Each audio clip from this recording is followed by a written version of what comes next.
Story 1, The Roommate in the Dark. My name is Claire Mercer. I live in a small, quiet town called Willow Ridge, up north, where the streets get dark early, and people rarely talk to strangers. Last summer changed everything for me. I worked as a nurse in a local psychiatric clinic for years. That's where I met her, Leah. She worked with us as a part-time assistant. Shy, soft-spoken, odd but kind in her own way. She told us she had struggled with schizophrenia years ago, but was stable now on medication, under control. I believed her. Big mistake. It started when Leah lost her apartment. She said it was because of some crazy misunderstanding with a neighbor walking into the wrong place late at night, claiming all the doors looked the same. I felt sorry for her. Willow Ridge wasn't the kind of town where you could just find a new apartment easily, especially with a mental health history like hers. So when Leah asked if she could stay at my place, just for a while, I said yes. That was the night everything started to unravel. I lived in a small one-bedroom apartment with my 2 cats, Oscar and June. Leah slept on the old couch in the living room. I hung a curtain to give her some privacy. The first few days were manageable. But Leah never really slept at night. She would pace the living room, smoke constantly by the open window, make coffee at insane hours, 3 a.m., 4 a.m., right outside my bedroom door. It wasn't just irritating. I have epilepsy, and lack of sleep makes it worse. I told her gently again and again to please wait until I was awake before making noise. She always promised, and always broke that promise. Then it got worse. My food vanished constantly. My cats, normally cuddly with strangers, started hiding under my bed whenever Leah was home. Hair everywhere. Fingernails left in the bathroom sink. Little things that slowly made my skin crawl.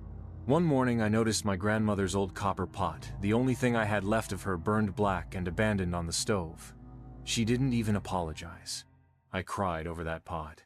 Leah just stared at me. Silent, empty. Then came the pills. I had 20 prescription sleeping pills locked in my nightstand. One day, they were just gone. All of them. Leah denied everything, but there was nobody else it could have been. That night, I barely slept, and when I woke around 4 a.m., I caught her standing completely still in the kitchen, staring down at the empty coffee pot. No blinking, no moving, like a statue, like something waiting. And that's when I started to feel it. This wasn't just bad habits. This wasn't just awkward living together. Something in Leah's mind was shifting, breaking, and whatever was left behind was staring straight at me. After that night, things got worse. Much worse. Leah barely spoke to me anymore. She'd sit for hours on the couch, staring out the window into the dark street like she was waiting for something only she could see. My cats refused to leave my bedroom. Oscar hissed every time Leah walked past the door. June wouldn't even eat unless I stayed right next to her. There was something in the air of the apartment now. Heavy, electric, like breathing fog laced with metal. Every night, new noises. Footsteps at 2 a.m., cabinet doors opening and closing slowly. The sound of her whispering to herself in the dark living room. Words I couldn't understand. I started locking my bedroom door at night. And then, it happened. It was just after 3 a.m. I woke suddenly. Not from a sound, but from silence. That suffocating, thick, unnatural silence when you know someone is standing nearby. I sat up slowly, heart hammering, and there she was, in the doorway of my room. Leah, standing perfectly still, watching me. Her long black hair hung in front of her face like wet strings. I could barely see her eyes, but I felt them. Wide, dark, empty. There was something glinting in her hand. Metal, a kitchen knife. I froze. "Leah," I whispered, barely able to get the word out. "What? What are you doing?" She didn't answer, didn't move, just stood there, breathing slowly, long, deep. Then, without a word, she turned, walked away into the dark hallway. But a second later, clang. Metal hitting the floor. I scrambled to the door, slamming it shut, locking it with shaking hands. And then I cried. Harder than I had in years. The next morning, I found the knife lying in the hallway exactly where I'd heard it fall. That was it. I called a friend to come over and help me pack Leah's things. I didn't care about contracts or notice periods anymore. I told her she had to leave. She didn't argue, didn't yell, didn't cry. She just stared at me. Cold, flat, dead eyes. That night, she packed what little she had and left without saying a word. And I swear, for months afterward, I would wake in the middle of the night, heart racing, certain I'd heard her footsteps outside my door again. Even though she was gone. Even though I changed the locks. Even though I tried to forget. Because some presences don't leave when the person does. Some stay. In the walls. In the quiet. In the dark. Story 2, The Woman with the Stroller. My name is Lily Monroe. This happened in 2019. In a small coastal town called Westvale. The kind of quiet place where nothing ever really happens. Until it does. I'm not the type to look for trouble. I'm small, barely 5'1", anxious, polite to a fault. But that day still haunts me like it happened yesterday. It was supposed to be a normal afternoon. Me and my best friend Jess had gone downtown to do some shopping. It was cold outside, early spring, the kind of gray day where everything feels a little dull, a little sleepy. We laughed, wandered store to store, killing time. Then we walked into a tiny lingerie shop called Red Lace. Local place. Small inside, maybe 15 feet by 20, soft music playing, shelves packed too close together. And that's where I saw her. The woman. She stood near the entrance, right next to a cheap-looking stroller. Her hair was stringy, dark, tied back loosely. Her coat looked stained. Her face was sharp, hard. And the first thing she did was jab her finger right into my chest. "Spit out the gum," she said. Not asked, ordered. Her accent was heavy, Eastern European, maybe Slavic, but her tone left no doubt. My mind froze. I honestly thought she worked there. Without even thinking, embarrassed like a little kid, I muttered, "Sorry," and stepped outside to spit the gum into the trash. When I came back in, I realized something was wrong. Very wrong. She wasn't an employee. She wasn't even pretending to shop. She was just there, standing beside that stroller, guarding it like it contained something priceless. But there was no child inside. Only tightly knotted plastic bags. Double-bagged. Sealed. Piled high. Whatever was in those bags, she was protecting it, like her life depended on it. And then I felt it like a weight settling in my chest. She wasn't just guarding things, she was guarding territory, and I had stepped too close. Jess and I tried to pretend nothing was wrong. We stayed in the far corner of the tiny store, whispering, pretending to look at price tags, but I could feel the woman's eyes burning into my back. Every move I made, she tracked it. And then it happened. I stepped slightly toward the small sales stand near the exit, barely leaned closer to read the discount sign. Still 3 feet away from her stroller, but it didn't matter. She moved fast, like a shadow peeling off the wall.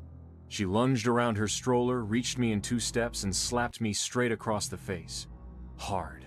A sharp, stinging hit somewhere between a slap and a punch. "Watch the space," she hissed, right near my ear. Low, icy, like a snake, whispering.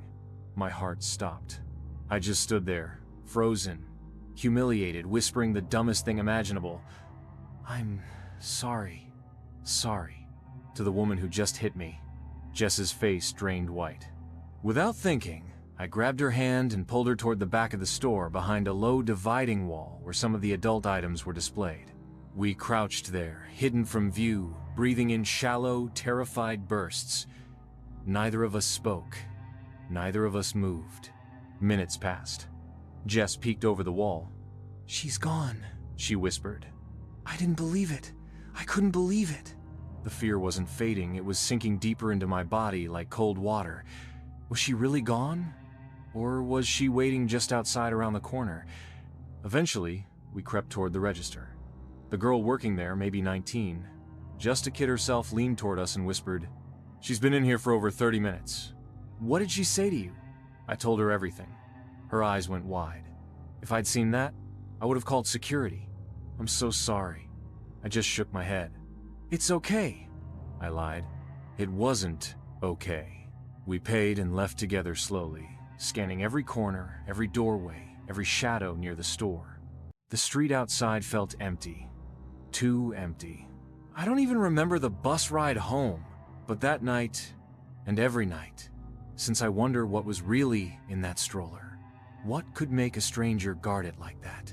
What would have happened if I hadn't stepped back fast enough? And sometimes, when I'm walking late at night past parking lots or bus stations, I swear I catch a glimpse of her, watching, still, waiting. Story 3, The Thing Behind the Curtain. My name is Mark Ellis. I grew up in a small dead-end town called Fairhaven. The kind of place where everything felt a little outdated, a little forgotten. When I was 17, I got my first job. Not glamorous, not fun. A night shift cleaner at a rundown kids' entertainment center called Fun Zone. Think of it like a cheap, sad Chuck E. Cheese, but worse. Old carpet that smelled like spilled soda and feet. Flickering neon lights. Broken arcade machines patched together with duct tape. And the worst part? The animatronic mascots. They stood on a little stage in the main hall, frozen during the day, half functional during shows, and nightmare fuel after closing. Their faces were supposed to look friendly. They didn't. Most nights, I worked alone. After the doors closed, I'd mop the sticky floors, wipe down tables, and sweep the arcade, moving through empty spaces filled with the faint buzz of dying electronics. It always felt off. Too quiet. Too still. But I told myself it was just an old building. Until that night. I was cleaning near the claw machine. One of the toys inside hung awkwardly from the metal claw, a little stuffed lamb, dangling over the prize slot like it had been stuck there all day. Weird. No one had mentioned it. I opened the maintenance panel, forced the claw open, and let the lamb drop back down into the pile of prizes. But as soon as I did, clank! The claw snapped shut, on my wrist, hard. I shouted, heart racing. For a second, it had me pinned there like a trap. I yanked my hand out, skin burning, chest pounding. When I turned around shaking, embarrassed, I noticed something. The animatronic rabbit mascot, Benny, was facing me, perfectly still, glassy eyes locked right in my direction. Frozen like that, watching. My skin crawled. The stage curtains should have been closed after hours. Why were they open? Why was he turned like that? Was it always like this? I told myself I was overthinking. Just a dumb coincidence. But deep down, something felt wrong. Something felt aware. The rest of my shift felt ruined. I couldn't focus. Every creak of the old ceiling, every hum of the arcade machines sounded too loud, like something was breathing with me. I stayed away from the stage, finished cleaning fast, but right before leaving, before grabbing my bag from the back, I decided to do one last check near the main hall. Big mistake. I stepped out of the kitchen and froze. The curtains over the animatronic stage were open again. I knew I'd closed them. And Benny the rabbit, the mascot that had been staring at me earlier, was now in a different position. Head tilted, arms bent backward at an unnatural angle, looking straight at me. Like he'd moved. Like he wanted me to see. Then, I heard it. Laughter. Soft at first, far away, but slowly, getting louder, closer, all around me, spreading through the empty building like fog rolling across cold ground. It wasn't the laugh of children. It wasn't human. It was broken, glitchy, fragmented, electronic, but wrong. Like something imitating joy but not understanding it. All right, I whispered to myself, backing away. I'm done. I grabbed my bag and started fast, walking toward the staff exit. But then snap, right behind me, metal pulling free, weight shifting, turning. I spun around just in time to see Benny the rabbit falling forward, not collapsing like a dead machine, but lunging like something alive and wild, torn from wires and metal. 200 pounds of twisted fur and machinery slammed into me. driving me hard onto the filthy floor, crushing me. I couldn't breathe. I kicked, fought. Its dead plastic face loomed inches from mine, those empty eye holes staring into me like black tunnels. Somewhere deep inside that old head, the speakers crackled. A warped, metallic voice, the last thing I ever wanted to hear, whispered, "Winner, winner." I don't remember how I got free. Adrenaline, terror, maybe luck. I rolled out, scrambling across the floor, running for the door like my life depended on it. Because in that moment, it absolutely did. Later, I told my boss. He didn't believe me. Said the machine probably fell from bad mounting. Said those things don't move on their own. Said I was overreacting. But I quit that night. And I never went back. Years later, sometimes, I'll dream about Benny. About those black, staring eyes. About laughter rising out of dead speakers long after closing time. And when I wake up, I swear I still feel something heavy watching me from the corner of my dark room, waiting behind the curtain.